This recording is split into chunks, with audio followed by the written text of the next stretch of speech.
Muy buenas. ¿Sois de complicaros la vida o más bien no? En la ciencia se da una curiosa paradoja, y es que a veces hace falta llegar a unas complicaciones completamente complejas para alcanzar unos resultados que nos simplifican mucho la vida. Por eso, a veces no merece la pena conformarse con lo simple, sino que las complicaciones, aunque cueste superarlas, están llenas de agradables sorpresas. Esto lo vamos a poder ver hoy en avances que salen en el programa, como por ejemplo potencias o las baterías de litio o una placa informática. Bienvenido todo el mundo a Cien y Cía, el programa de ciencia de la Universidad de Burgos. En el cuarto programa de Cien y Cía arrancamos potentes, con loco de remates y las potencias. 2 al cubo, es decir, 8. En el Espacio Maker descubrimos las posibilidades de una placa microbit para desarrollar ideas tecnológicas. Una pequeña placa con la que los más pequeños pueden iniciarse en la programación. En Hugo Investiga damos la primera vuelta al mundo con el viaje de Magallanes y Elcano, fijándonos en sus descubrimientos. Avistaron pingüinos que describieron como extraños gansos. En A Tres Barbas, el físico Joaquín Sevilla charla sobre la revolución que han supuesto las baterías de litio. Estamos ya muy acostumbrados a ver cositas eléctricas de mayor o menor tamaño que vuelan. Y en Escuela Domínidos, nuestros pequeños clanes tendrán que aprender a hacer una lanza. Tenemos un gran viaje por delante. Acomódate y disfrútalo.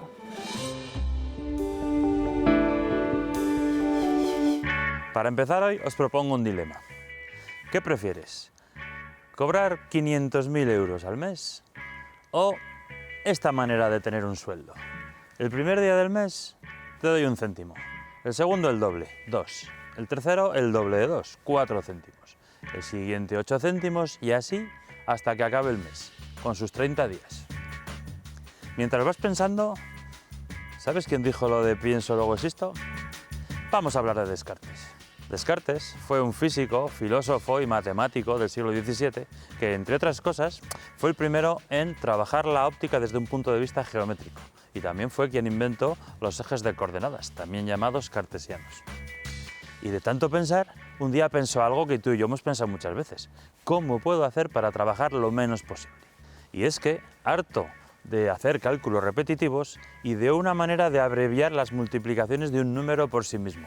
Y les dio un curioso nombre: las potencias. Al número que se multiplicaba por sí mismo lo llamó la base, y el número de veces que se multiplicaba lo llamó el exponente, o como decían en aquella época, el poder de la potencia. ¿Qué razón tenía? Vale, pero ¿para qué le puede servir esto a alguien que no vaya a ser científico? Bienvenidos a las mates del poder de las potencias.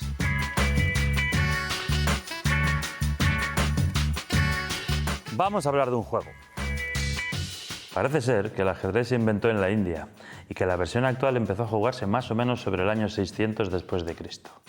Cuentan que en aquella época allí reinaba un rey más justo y bondadoso del habitual, pero que había perdido un hijo en una batalla, y eso había hecho que se encerrase en sus aposentos profundamente triste y deprimido. El rey se negaba a salir de sus aposentos, no cumplía con sus deberes oficiales y demás quehaceres reales. Por suerte, alguien de palacio tuvo una idea y le presentó a un joven brahmán, sacerdote hinduista, que le enseñó un juego en el que las batallas no eran reales, sino simuladas, en un tablero de 64 casillas.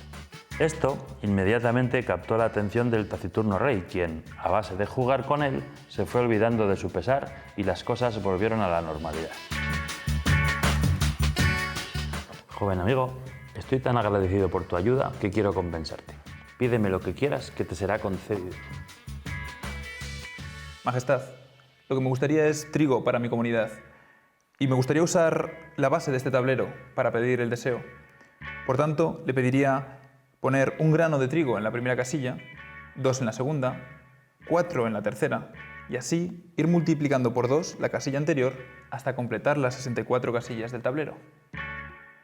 Interesante. Podrías haberme pedido riquezas, poder. Bien, sea pues. Ayudantes, preparad lo que ha pedido el brahman. Por favor, vuelve mañana, echamos una partidita y tendremos preparado lo que me pides. Al día siguiente, a la hora de la partida, el rey pidió a sus ayudantes que trajeran el trigo. Nadie acudía, así que entró en los almacenes reales. ¿Qué ocurre? Majestad, tenemos un problema. No tenemos trigo suficiente en todo el reino. El rey era bondadoso, pero no sabía de potencias. Tampoco podemos echárselo en cara. Se inventaron 800 años después. Pero, ¿qué había pasado entonces?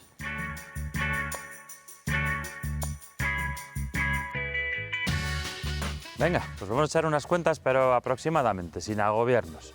¿Cuánto trigo habrá que ponerle a este hombre? Como hemos dicho, en la primera casilla, 1 grano. En la casilla 2, el doble, 2. En la tercera, el doble, pues 2 por 2, 4, 2 al cuadrado. En la cuarta, otra vez el doble, 2 al cubo, es decir, 8. Y en la casilla 11, pues hemos tenido que multiplicar por 2 10 veces, 2 a la 10, más o menos 1000 granos de trigo. Yo creo que como un puñado, más o menos. Y de la misma manera, ¿cuánto trigo habrá que ponerle en la casilla 21? Pues habría que multiplicar por 2 otras 10 veces, 2 a la 20.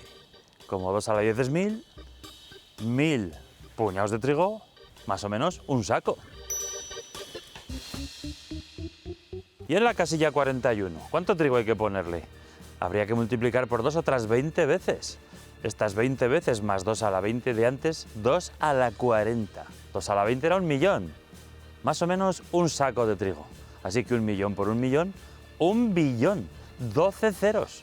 1.000.000 de sacos. Más o menos un gran almacén de trigo. Venga, y en la casilla 61 habría que multiplicar por otros 20 doses. Es decir, 2 a la 60. ¿Os acordáis del almacén lleno de trigo? Multiplicado por 1.000.000. 1.000.000 de almacenes de trigo, pero cuidado, faltan otras 3.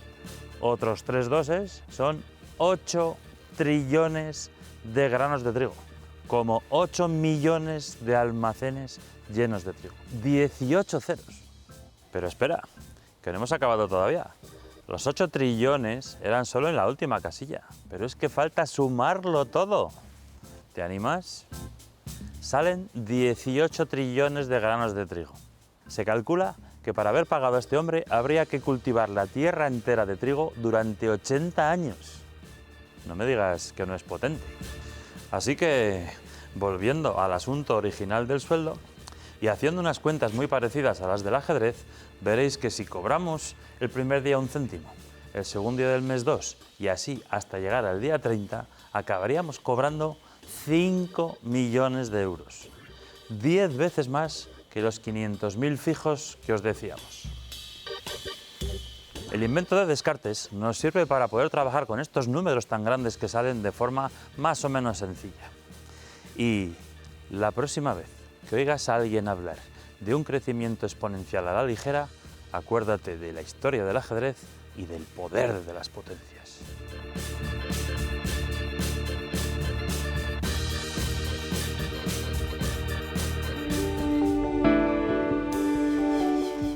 Bienvenidos de nuevo al Espacio Maker. Hoy vamos a conocer la microbit, una pequeña placa con la que los más pequeños pueden iniciarse en la programación.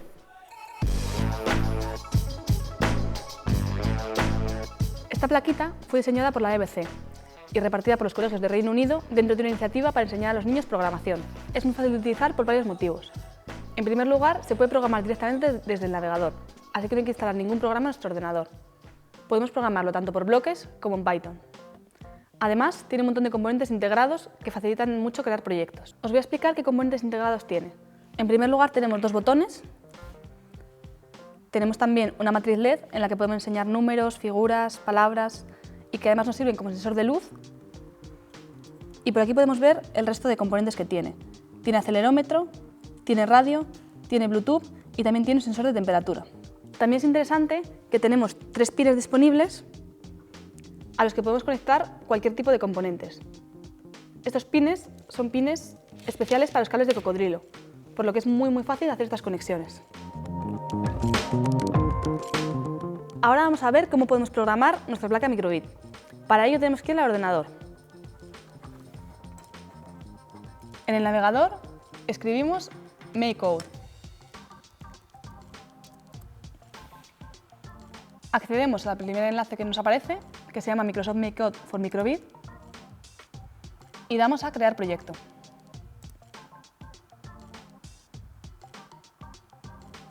Vamos a crear un programa muy sencillo, en el que se mostrará en la pantalla de la placa microbit un corazón. Para ello lo que tenemos que hacer es coger los bloques de las pestañas de la izquierda, arrastrarlos al escenario de trabajo y colocarlo dentro del bloque para siempre. Una vez creado el programa, tenemos que conectar la placa microbit al ordenador.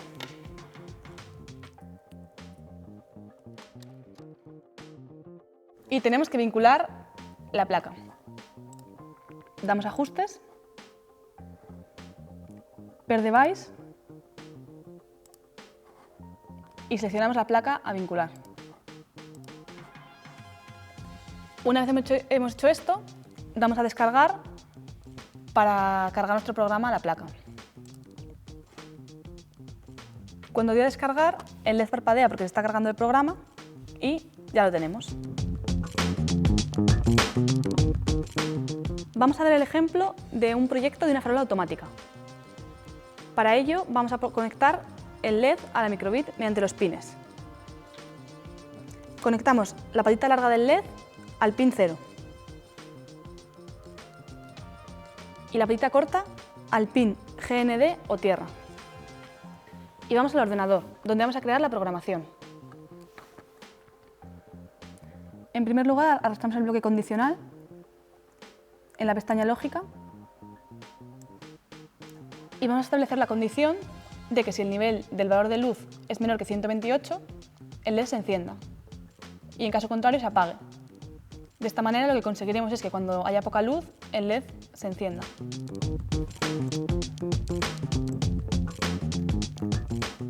Buscamos el bloque de nivel de luz y también buscamos el bloque de menor que.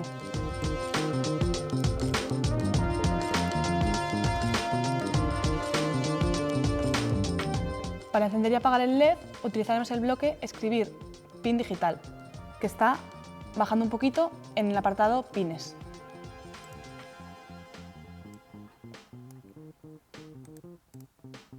Para encender el LED, escritura del pin digital a 1.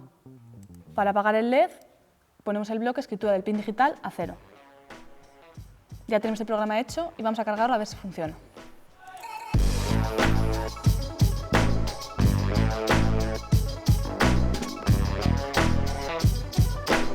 Aquí tenemos dos ejemplos más de lo que podemos hacer con la placa microbit. El código de estos programas os lo dejaremos en un enlace para que lo podáis descargar. En primer lugar, hemos creado un piano electrónico. Para ello hemos conectado un zumbador a la placa microbit y las teclas de nuestro piano van a ser los botones y los pines. Vamos a tocar una melodía.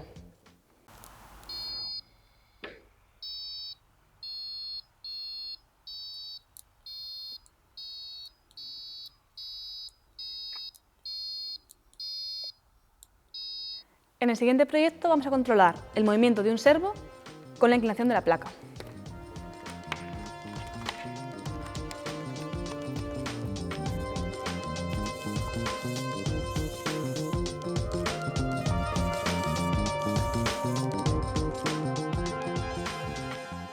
Para aumentar las posibilidades de la microbit vamos a utilizar este cochecito que se llama Ringbit Car. Vamos a realizar 3 proyectos y os dejaremos también el código por si los queréis hacer en casa.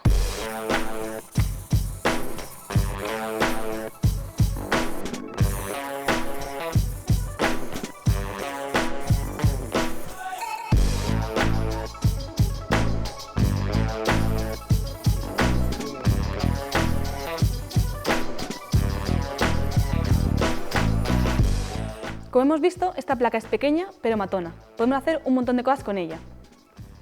Aunque está especialmente orientada para principiantes, también podemos realizar proyectos muy complejos. Y su precio es muy barato, está en torno a los 20 o 25 euros. También es muy importante que hay muchísima información en Internet sobre proyectos a realizar, y muchos de ellos están especialmente pensados para realizarse en clase, con lo cual es una muy buena opción para los colegios para incorporar el aprendizaje de la electrónica y la programación. Y con esto terminamos, espero que os haya gustado mucho y que os animéis a compraros una plaquita para probarla en vuestras casas. En 2019 se conmemoró el 5º centenario de la salida de lo que fue el primer viaje alrededor de la Tierra, capitaneado al principio por Magallanes y que completó Elcano con unos pocos marineros. Por cierto, esta expedición fue financiada en un tercio por Cristóbal de Haro, un mercader burgalés. Este viaje fue una aventura llena de historias curiosas, de duros enfrentamientos y épicas travesías. En este caso, y asesorados por Adelaida Sagarra, que es investigadora en Historia de América de la Universidad de Burgos, vamos a acompañar a los marineros en su travesía, pero fijándonos en sus descubrimientos. En 1519, Fernando de Magallanes, Juan de Cartagena y 238 marineros partieron hacia el oeste. Su objetivo, buscar una nueva ruta comercial hacia las Islas de las Especias, en Indonesia. En 1522 regresaron solo 18 tripulantes, bajo el mando de Juan Sebastián Elcano. No era su plan inicial, pero habían realizado la primera vuelta al mundo. Sevilla.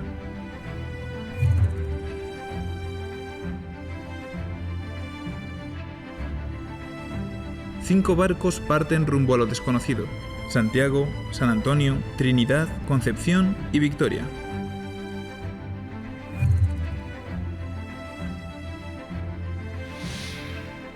Puerto deseado.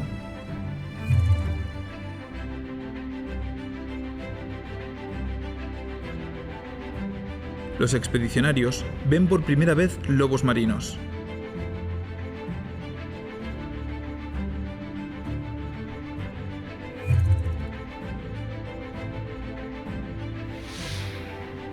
Puerto de San Julián.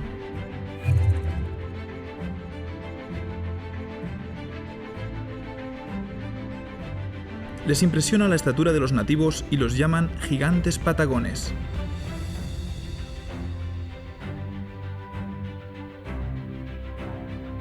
Descubren los guanacos, parecidos a las llamas y de la familia del camello, Camelidae.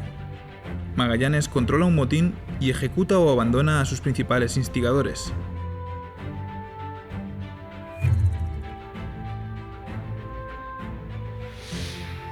Estrecho de Magallanes.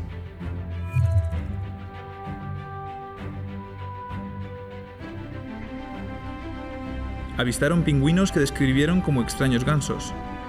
Hoy son conocidos como pingüinos de Magallanes.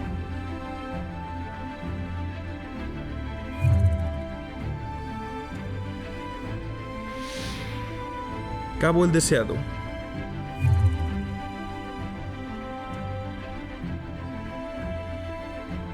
Recogen apio dulce, un gran descubrimiento que ayudó a mitigar el escorbuto, enfermedad común en marineros. La tripulación queda asombrada con los peces voladores.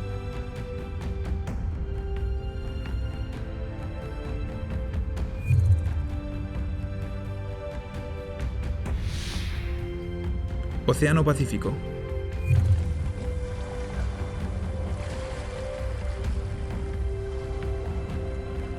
La travesía dura 4 meses sin avistar tierra. Muchos marineros se enferman.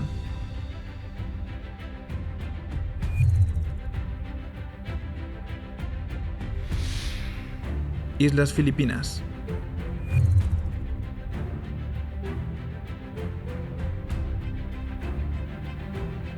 Magallanes estableció buenas relaciones con los nativos, buscando incorporar los territorios a la corona española y al cristianismo.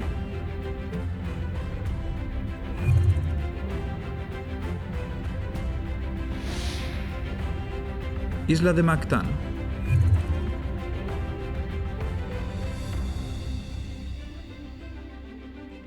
Magallanes muere en un enfrentamiento con nativos que se niegan a pagar tributos a la corona española.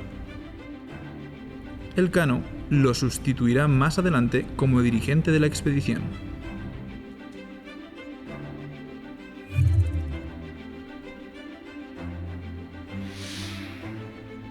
Islas Molucas.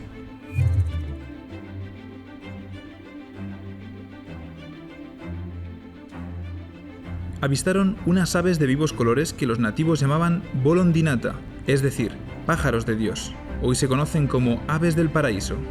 Cargan los barcos que quedan, Victoria y Trinidad, de abundantes especias: clavo, canela, jengibre y nuez moscada. La Trinidad, con Gonzalo Gómez de Espinosa al mando, intenta volver por el Pacífico, pero son apresados por los portugueses. La Victoria, capitaneada por Elcano, prosigue hacia el Índico y el Atlántico.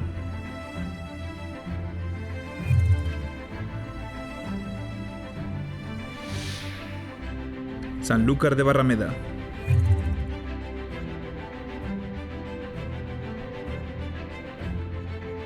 Agotados y enfermos, solo 18 tripulantes consiguen volver a España a bordo de la Victoria. Recorrieron 70.000 kilómetros, casi el doble del perímetro de la Tierra.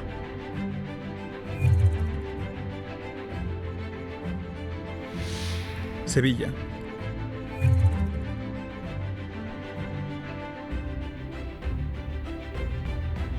Desembarcan y acuden a la iglesia para agradecer haber regresado a casa. Carlos I concedió a Elcano un escudo de armas propio con elementos de su viaje.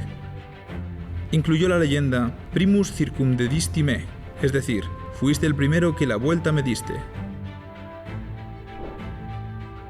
No era su objetivo original, pero habían realizado la primera circunnavegación del globo. Los mapas de la época se modificaron para reflejar sus descubrimientos. El Maris Pacific de Abraham Ortelius, 1589, incluyó el antaño inexplorado Océano Pacífico.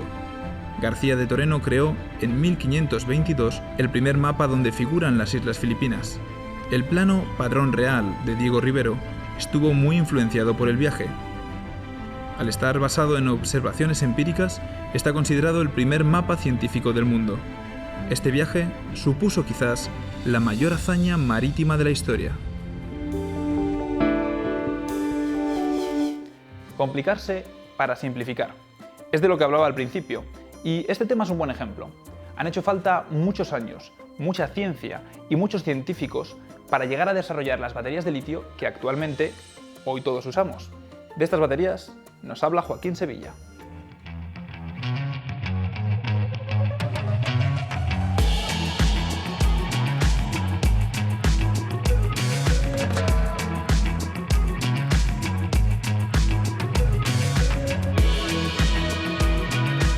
Oye, aquí no está Joaquín. Voy. Nos han puesto los mismos. He llegado tarde. Has llegado tarde. Los mismos drones que la otra vez. Bueno, están un Ya poco nos cambiados vas a de hablar sitio. de hélices y... No, de hélices no. esta vez no. Vale, esta vale. vez de otra cosa. Pero es que realmente estos aparatitos son curiosos. Yo cuando era pequeño a mi padre le gustaban mucho los aviones eléctricos, las cosas que vuelan. Y siempre me decía que no podría haber un avión eléctrico o algo que volara a electricidad porque las baterías no eran capaces de tener suficiente energía como para levantar su propio peso, lo cual era cierto hace unos años cuando las baterías eran a base de plomo. El elemento fundamental era el plomo. Las baterías tradicionales de los coches, si os acordáis, eran muy pesadas porque se hacían con electrodos de plomo. Y entonces, claro, una batería de ese tipo, pues para un coche está bien, que el coche va con ruedas, pero poder volar pues era imposible. Era aeromodelismo tradicional, era con motores de gasolina, porque la gasolina tiene una densidad energética respecto de su peso, capaz de transportarse en el aire. Pero eso ha cambiado en los últimos años. Estamos ya muy acostumbrados a ver cositas eléctricas de mayor o menor tamaño que vuelan, en particular los drones, y la clave de esa posibilidad tecnológica está en un tipo de baterías que ahora, en vez de plomo, el metal clave para su funcionamiento es el litio. Es lo que precisamente ha supuesto uno de los premios Nobel de 2019, ¿no? Este avance de cómo usar los iones de litio para... Ese avance tan espectacular desde el punto de vista de la aplicación, porque también nos parece que es una cosa muy exótica, pero todos llevamos una batería de litio encima, o prácticamente todos, que es la que hace que funcionen los teléfonos móviles también. Y ese avance ha merecido efectivamente el premio Nobel de 2019 a distintos de los actores que han colaborado en ese desarrollo. ¿Qué tiene el litio en concreto a la hora de conseguir, imagino que más energía, más cantidad de energía durante más tiempo y más potencia, ¿no? más capacidad? En realidad, lo que necesitas para el proceso electroquímico que produce la energía, pues son iones diferentes con diferente electronegatividad, de manera que al ponerlos en un medio adecuado, pues transfieran los electrones y genere un poco de corriente. Pero lo que hace maravilloso al litio es que es el elemento casi más ligero que te puedas imaginar. Solo hay dos elementos más ligeros que él en la tabla periódica. De hecho, ya sabéis, bueno, yo voy a tirar para casa, ¿no? En el comienzo del universo, los primeros elementos que se formaron fue casi todo hidrógeno, casi un 75%, un 25% casi, una cuarta parte de helio, del segundo elemento de la tabla periódica, y algo menos de un 1% de litio. Es decir, parte del litio de estas baterías viene de hace 13.850 millones de del años. Big Bang, se formó en el Big Justo Bang después del Big Bang, directamente, ¿no? cuando se formó la recombinación de los primeros elementos. Entonces eso. Oye, pues yo aquí de las bacterias poco puedo aportar, ¿eh? Porque las bacterias... No tienen litio, ¿no? Bueno, litio No. deben de tener, pero lo que no tienen son baterías. Y funcionan de otra manera. Tampoco tienen mitocondrias, porque recordad que las bacterias son procariotas, no tienen ¿Y mitocondrias. de dónde sacan la energía la bacteria? Bueno, pues del carbono y de otras reacciones químicas. Son metabolismo propio. Metabolismo propio y diferencias de potenciales en la membrana, que es lo que genera al final el ATP que necesitan las células. Luego, pero no tienen para litio. las células más grandes, las mitocondrias son casi como baterías. Casi bueno, como si sería, como decimos Como si en se- Pamplona, como si sería- como si sería Ahí, la batería de actualmente litio. las baterías de litio están por todos los sitios. Es decir, el coche eléctrico usa baterías de este efectivamente, tipo es también. la ¿no? batería que se ha convertido en el estándar por definición, pero vamos, sigue siendo hoy día objeto de mucha investigación en sus procesos de carga, de descarga, de optimización, pero vamos, es una aplicación tecnológica que tenemos ya al orden del día. El próximo día os voy a llevar al planetario para que veáis la estación espacial, donde precisamente este año 2019 habían cambiado las baterías que tenían antes por unas nuevas baterías de litio. Además, bueno, la historia tiene una cierta cosa curiosa, y es que fueron precisamente el primer paseo espacial, la primera actividad extravehicular que hicieron dos mujeres, que fueron las encargadas Fueron las que de les cambiar cambiaron el las sistema pilas a la- sí, les pusieron las nuevas pilas de la batería. Con pilas nuevas veremos qué tal funciona la Estación Espacial Internacional en breve. Muy bien, ahí estaremos. Venga, perfecto. En Escuela de Homínidos, el clan del caballo y el clan del bisonte han aprendido sobre la bipedestación, han aprendido a hacer sus propias herramientas con piedras y también a hacer fuego. Hoy les toca pensar en cazar y para ello tendrán que construir sus propias lanzas.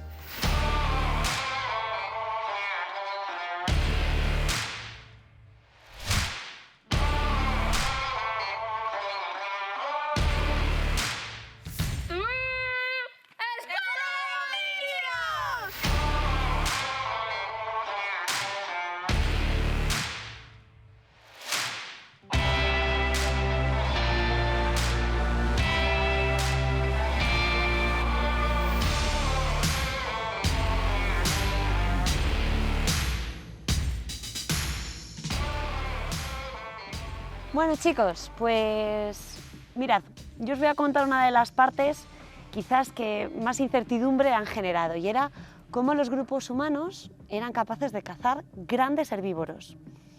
¿Vosotros habéis pensado alguna vez cómo conseguían la carne? Sí. ¿Cómo la conseguían? ¿Cazando? ¿Sí? ¿Los primeros humanos que comieron carne lo hicieron cazando? No, con vallas. ¿Con vallas?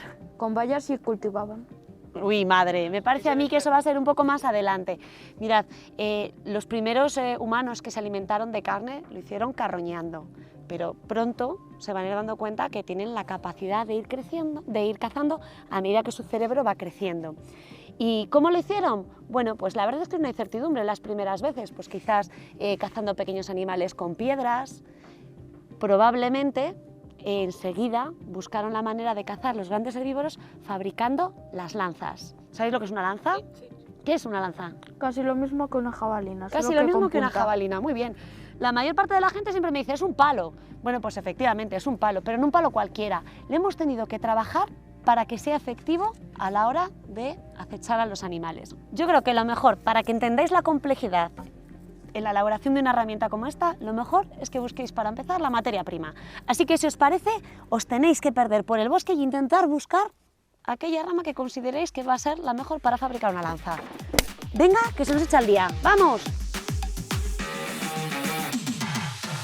¿Dónde estaban los bisontes? Ahí había palos. Pero no vamos a ir por la subida. Ya, los bisontes no, pero los palos sí. No sé si esto se le hace de un poco de trampa.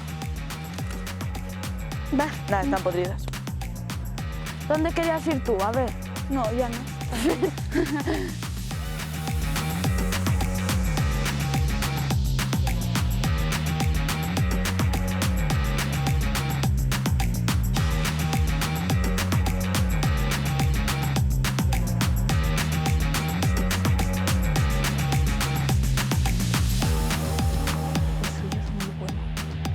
Al principio también Fanny nos ha explicado un poco la historia de las lanzas y luego pues al ir a buscar nuestros palos para hacer nuestras lanzas no han sido lo suficientemente largos, así que Fanny nos ha dado otros.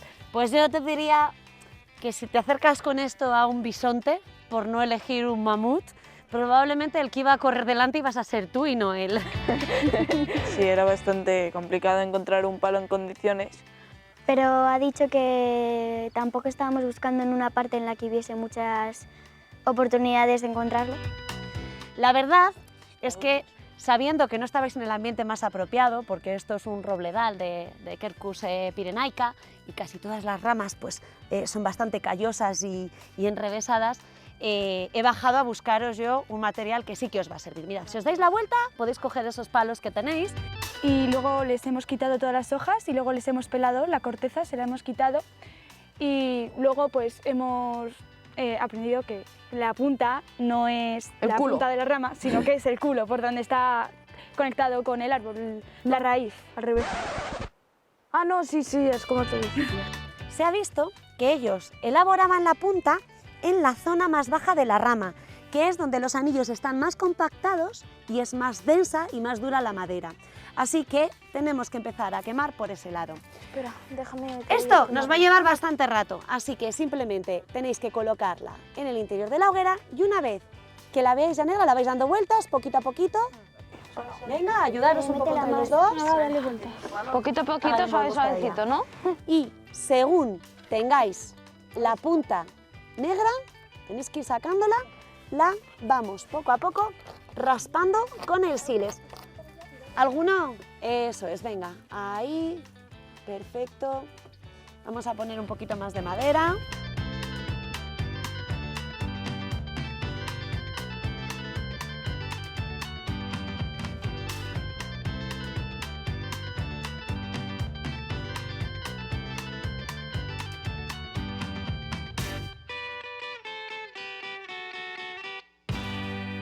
Y luego hemos hecho prácticas tirándolo a un bisonte, una piel de bisonte. Bisonte. Bueno, pues las lanzas de Schöningen tenían 400.000 años y pertenecían a los neandertales. Así que de repente os tenéis que transformar en neandertales.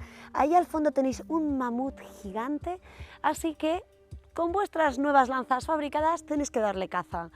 No voy a dirigiros, simplemente quiero que os metáis en la piel y venga. Empezamos con uno de los dos equipos. Toma el sílex. ¿Cuál se anima? Nosotros. Venga, pues adelante. Desde aquí. Más para acá. Tú eres un neandertal, utiliza tu cerebro de neandertal, corre. Bueno. ¡Oh! Cuidado, no mates a nadie. Esto no es... Buah, es que casi no puedo con ella. Bueno, la verdad es que os ha faltado... Tirar con la lanza es muy difícil porque encontrar el punto de gravedad en una lanza no está muy claro porque al principio crees que es en el medio, pero está a 2/3 de la punta y que al tirarla se te tuerce por completo. Y aunque tengas muchísima práctica, como Fanny y Eduardo, a veces hierras el tiro. Y intentar dar al objetivo. Toma, de ella. ¡Wow! ¡Qué buena! Porque es difícil. Y Pero porque porque pesa nunca hemos- mucho. Ha dicho que no estaba seca del todo y que pesaba bastante.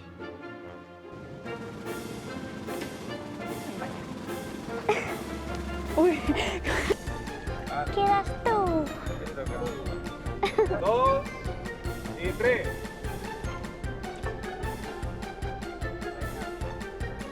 Difícil, pero guay, no sé, divertido. Que necesitas esmero. Sí, si no te esfuerzas no haces nada. Bueno chicos, ¿habéis visto lo complejo que es la fabricación de una herramienta como la lanza, pero mucho más su posterior uso? ¿Sí? Me ha parecido que os habéis divertido, pero esto no lo es tanto. Mirad, Félix Rodríguez de la Fuente, en un capítulo de La aventura de la vida que contaba por la radio, explicaba cómo los pigmeos cazaban los elefantes. Y aquello era algo más que llevar la lanza y acercarte y lanzárselo. Eran días de rastreo de los animales, siguiendo las huellas. Cuando ya estaban cerca, ¿sabéis lo que tenían que hacer? Se tenían que embadurnar en la última respuesta de excrementos del elefante enteros para que así no les oliese. Y una vez que ya habían llegado hasta el animal, uno de ellos se tenía que meter por debajo, clavar la lanza en la panza y otro por delante, llamar la atención para que no aplastase al que estaba debajo. A partir de ahí, todos los demás con las lanzas dispuestos a cazar a ese elefante. Imaginaros que probablemente no era el único el que perdía, el elefante. Así que, si os parece, el próximo día os cuento cómo a lo largo de la prehistoria pues solventaron todos estos problemas. ¿Os apetece? Venga, de momento por hoy nos vamos a imaginar que hemos cazado, tenemos pieles para vestirnos y nos vamos a comer. ¿Vamos, chicos? Venga, ¡vamos! Lo que más nos ha gustado es pelar la corteza de esto. Y también a mí lo que más me ha gustado ha sido lo que nos ha contado Fanny de cómo hacían los cazadores para cazar al elefante, lo de embadurnarse de caca. Sí, del elefante y cazarlo después. Me ha parecido muy interesante. Me parecía divertido. E insalubre. ¿Insalubre? ¿Qué es eso? Pues que habrá gérmenes ahí, ¿no? Ya. Difícil, ¿eh? ¿Qué os parece lo de los excrementos? Asqueroso. ¿Asqueroso? Guay. Yo creo que podía merecer la pena, ¿eh? Por comer un buen mamut, un solomillaco, ¿os imagináis? Y sin más complicaciones, hasta aquí el programa de hoy. En el próximo hablaremos de Margarita Salas, de la resistencia a los antibióticos, de una pluma que dibuja en 3D, de la Estación Espacial Internacional y de la importancia del lenguaje. ¿Nos vemos en el siguiente?